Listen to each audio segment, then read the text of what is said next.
এইবার একটা চমক, বিশাল চমক। সিট বেল্ট বেঁধে নেন, যা দেখবেন তাতে অজ্ঞান হয়ে পড়ে যেতে পারেন সিট থেকে। সালদিন সাহেবের সঙ্গে দেখা করতে গেছে কিছু লোক ওই শিলং এর বাংলোতে। তার মধ্যে ছবিতে ডাইন পেশে গালে হাত দিয়ে বসে আছে ব্যক্তিটা কে?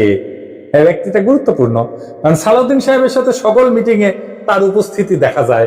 সে ঠিক ওই একই চেয়ারে বসে। এইটা সাহেব, আপনি দুটো ছবি পাশাপাশি দেখান না। দেখেন দুই সময় ছবি করলে দেখা করতে এসছে, তারাও ভিন্ন করলে। হ্যাঁ, সালাউদ্দিন সাহেব এক ছবি লুঙ্গি পরে আছে আর এক ছবি পায়জামা পরে আছে। দেখেছেন কিন্তু ওই বান্দা ঠিকই একই সেজন। কে সেজন? তার নাম কি জানেন? তার নাম বিপ্লব পার্থ।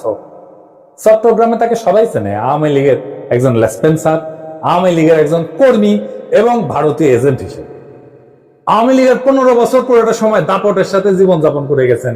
ছিলেন চট্টগ্রাম মহানগর আওয়ামী লীগের সাধারণ সম্পাদক আজম নাসিরউদ্দিনের অন্যতম ডাইন হাত। আজম নাসিরের অনলাইন একটা পোর্টাল ছিল, তার নাম ছিল জয় নিউজ।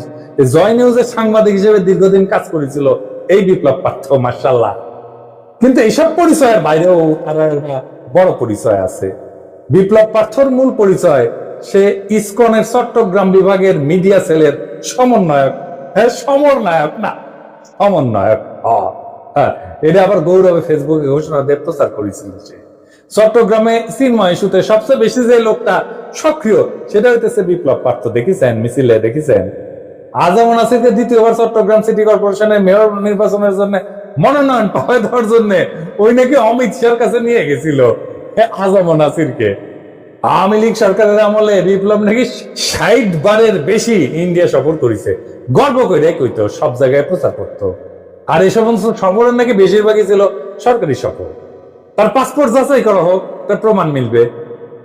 ইমিগ্রেশনে খোঁজ নেন, দেখেন কয়বার গেছিল। এটা পুলিশের কাজ, গোয়েন্দা সংস্থার কাজ। কেন একজন ব্যক্তি এতবার ভারত সফরে গেল, সেটা নিশ্চয়ই কারণ আছে। অনুসন্ধান করে এই রহস্য উদ্ধার করা হোক। এতদিন আওয়ামী লীগ হইলেও, এত সাজলেও আওয়ামী লীগ সাজলো, 5ই আগস্টের পর হঠাৎ কইরা রূপ বদল করে বিএনপি হয়ে গেছে। সব প্রোগ্রামে যায় বিএনপি। একসময় সাংবাদিকতা করলে, এখন পুরোপুরি বেকার করলে, ওখানে কাজ করে না। তো শোনা যায় আর কি যে ওক নাকি রয় ঢুকাইছে বিএনপির মধ্যে, এবং বিএনপির সমস্ত তথ্য ভারতে পাচার করা যায়। এমন একজন বিতর্কিত সেন্সিটিভ লোক ফ্যাসিবাদী সরকারের সময় কয়েকবার দেখা করছে সালাউদ্দিন সাহেবের সাথে। কি কারণে? সালাউদ্দিন সাহেবকে তো কইতে হবে কেন সে সব মিটিং এ থাকে। 5ই আগস্টের পর বিপ্লব পার্থ শেল্টার হইতেছে, গডফাদার হইতেছে বিএনপির আরেক স্থায়ী কমিটির সদস্য আমির খসরু মাহমুদ চৌধুরী। দেখেন ওর সাথে, দেখেন খালি ঘুরে বেড়ায়। স্বীকৃত, এটা প্রকাশ্য এবং স্বীকৃত। অথচ গত 15 বছরের ছাত্র দল প্রচুর লোক আছে চট্টগ্রামে, তারা কাছে ভিড়তে পারে না আমির খসরু মাহমুদের। তাদেরকে বাদ দিয়া লীগের দালাল ভারতীয় এজেন্ট বিপ্লবকে জন্মাষ্টমীর নাম দিয়া চট্টগ্রামের রাজনীতিতে থিতু করার চেষ্টায় মরিয়া খসরু এবং সালাউদ্দিন চক্র। ছবিতে দেখেন বিপ্লব পার্থ মোদির সাথে ছবি, দেখিছে মোদির সাথেও ছবি, সালাউদ্দিনের সাথেও ছবি, ইসকনের চিন্ময়ের সাথে ছবি, ইন্ডিয়ান হাই কমিশনের সাথে চট্টগ্রামে বিভিন্ন ইভেন্টের ছবি। এবার বুঝেছেন তো আমির খসরু কেন অমিত শাহের সামনে জুলকাপ্পর নাম করতে যায়। কানেকশন বুঝেন? আমির খসরু, সালাউদ্দিন, ইসকন সব বরাবর। আর একটা ইস্যু আছে, সেটা হইতেছে মরাল ইস্যু। আমার স্কুলে বড় ভাই ডাক্তার ফিরোজ খুব ভালো ছাত্র ছিল। ডাক্তারি শেষ করিয়া উনার ক্যারা উঠেছিল, উনি পলিটিক্স করবেন। খালেদা জিয়ার অ্যাসাইনমেন্ট অফিসার ছিলেন, খুব দাপুটের নেতা ছিলেন বিএনপি। শুনতাম উনি নাকি দুর্নীতি করে ফাটাই ফেলিছে। তারপরে শুনি 111 পর অস্ট্রেলিয়াতে গেছে। একটা ছোট্ট ঘরে 2 মেয়ে সহ পুরা পরিবার নিয়ে থাকতেন। ওই একই ঘরে থাকা, ঘুমানো। নিজে নাইট গার্ডের চাকরি করেছেন ডাক্তার। হারিস চৌধুরী সিলেটের জমিদার বংশের ছিলেন। রাজনীতি করে এসে সব হারিয়েছিলেন। 111 পরে থাকতেন পান্তপথে, খুবই দিনহীন ভাবে। পরিচয় লুকায় মারাও গেছেন, পরিচয় লুকায় বেওয়ারিশ হিসাবে তাকে দাফন করা হয়েছে। নিরাপত্তার কারণে পেট চালানোর জন্য চাঁদনি চকে কাপড়ের দোকানে কর্মচারীর কাজ করতেন। সেরা পাঞ্জাবি পরতেন, রিক্সায় চড়ার পয়সা ছিল না, হাইটে যেতেন। মির্জা ফখরুল নিজেই বলছেন, এই আওয়ামী লীগের আমলে বিএনপির নেতা কর্মীরা বাড়ি ছাড়া হয়ে ঢাকায় এসে রিক্সা চালায় উনি কান্দিছিলেন, ফ্যাস ফ্যাস করে কান্দিছিলেন। আর আপনি সালাউদ্দিন সাহেব রাজার হালে থাকেন, শিলংয়ে লজ্জা লাগে না সালাউদ্দিন সাহেব?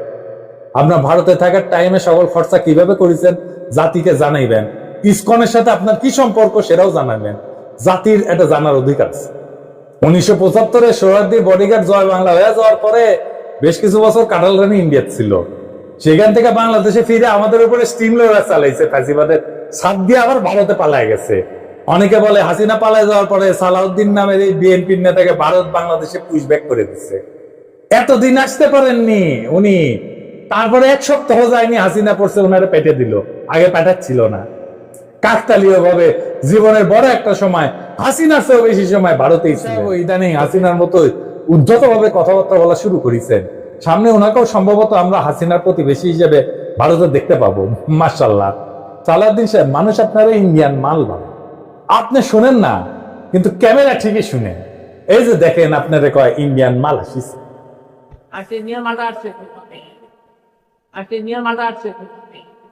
একজন নেতার চেহারা, পোশাক, স্টাইল, ফ্যাশন এ সমস্ত ইতিহাসের পাতায় জায়গা করে নেয় না। ইতিহাস মনে রাখে নেতৃত্বের সততা, আত্মত্যাগের পরিমাণ, আর সেই নেতার অবস্থান দুর্দিনে কোথায় ছিল। সালাউদ্দিন আহমেদ নিঃসন্দেহে গুমের শিকার হয়েছিলেন। সেই সময় দেশবাসী তার জন্য কাঁদছে। কিন্তু একজন মজলুম যখন বিলাসের চাদরে নিজেকে মুড়ায় ফেলেন, যখন নিজের গুমের বিচার আন্তর্জাতিকভাবে দাবি না কইরা তার রাজনৈতিক মূলধন বানায় ফেলেন, তখন প্রশ্ন ওঠেই। এবং এই প্রশ্ন তার ব্যক্তিগত না, সমগ্র বিরোধী দলের নৈতিক ভিত্তির উপরে আঘাত। বিএনপিকেও বুঝতে হবে সরকার বদলানোই রাজনীতি না। আদর্শ, ত্যাগ এবং গণমানুষের বিশ্বাস অর্জনই রাজনীতির মূল সোপান। আর সেই বিশ্বাস অর্জনের পথে সবচেয়ে বড় বাধা যদি হয় নিজের দলে থাকা সদ্য ভুক্তভোগী, ছায়া সুবিধাভোগী কিংবা একবিংশ শতকের গেস্ট হাউস রেভলিউশনারি, তাহলে শাসক পরিবর্তন হইলেও শাসন ব্যবস্থা বদলায় না। সালাউদ্দিন সাহেব, আপনি যদি সত্যি গণতন্ত্র চান তাহলে সাংবাদিকের ধমকানো বন্ধ করেন, দলের সিনিয়রদের সম্মান করেন, জাতীয় ঐক্যের প্রতীক প্রফেসর ইউনূসকে তার যোগ্য সম্মান দেন। সম্মান নিয়ে কথা বলে আমরা চাইলে আর একটা প্রফেসর ইউনূসের মতো ফিগার পাবো, চাইলে বটতলার উকিল হাজারো চুপ্পু পাওয়া যাবে। এসালমের ছায়া থেকে বেড়ায় আসে। আর সাহস থাকলে আন্তর্জাতিক অপরাধ ট্রাইব্যুনালে গিয়া বলেন আমি গুম হয়েছিলাম, বিচার চাই। কারণ মানুষ আর একজন হাসিনা খুঁজতেছে না, তারা খুঁজতেছে এমন একজন নেতা যে প্রহসনের মুখোশ কইরা ট্র্যাজেডিকে উপহাস করে না। মানুষ ইতিহাসের পুনরাবৃত্তি চায় না, তারা ইতিহাস বদলাইতে চায়। তাই সিদ্ধান্ত আপনার সালাউদ্দিন সাহেব, আপনি ইতিহাস হবেন না আর একটা ব্যঙ্গাত্মক পুনরাবৃত্তি হবেন। আপনি বিশাল নেতা, আমরা অতি ক্ষুদ্র পিঁপড়া, কিন্তু মহাকালে যখন আমরা কেউই থাকবো না, সেই সময় এই ভিডিও থাকবে, প্রশ্নগুলো থাকবে। ইতিহাস জানবে কেউ কেউ প্রশ্ন জারি রাখছিল, কেউ কেউ সবকিছু মেনে নেয় নাই।